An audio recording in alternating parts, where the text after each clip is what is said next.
বুধবার সন্ধ্যেবেলা যুবভারতীতে AFC challenge লিগের ম্যাচে মাঠে নামছে ইস্টবেঙ্গল। তাই নিয়ে লাল হলুদের অন্দরমহলে চলছে শেষ মুহূর্তের প্রস্তুতি। এএফসির নিয়ম খুব কড়া, প্রতিটা নিয়ম যাতে ঠিকভাবে পালন করা যায় সেই নিয়ে কড়া নজর ইস্টবেঙ্গল ম্যানেজমেন্টের। তবে তাতেও শেষ রক্ষা হলো না। কয়েক লক্ষ টাকা জরিমানার মুখে পড়ল ইস্টবেঙ্গল, আর এই জরিমানার পিছনে খলনায়ক হাওয়া। যুবভারতীর গ্যালারিতে আইএসএল-এর ব্র্যান্ডিংয়ে ভর্তি। নিয়ম অনুযায়ী এএফসি কাপের ম্যাচ আয়োজন করার আগে সেই মাঠে অন্য কোনো প্রতিযোগিতার ব্র্যান্ডিং থাকলে তা খুলে ফেলতে হবে, কিন্তু ইস্টবেঙ্গল ব্র্যান্ডিং খোলার ঝামেলায় যায়নি।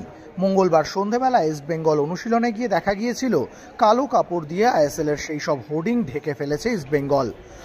আবার দমকা হাওয়ায় সেই কালো কাপড়ের কিছু অংশ উঠে যাচ্ছে, দেখা যাচ্ছে আইএসএল-এর ব্র্যান্ডিং। বিষয়টি চোখ এড়ায়নি এএফসির ম্যাচ কমিশনারের। সঙ্গে সঙ্গে কয়েক লক্ষ টাকার জরিমানা তিনি করেছেন ইস্টবেঙ্গলকে। এএফসির ম্যাচের আগে যা ইস্টবেঙ্গলের জন্য বড় ধাক্কা।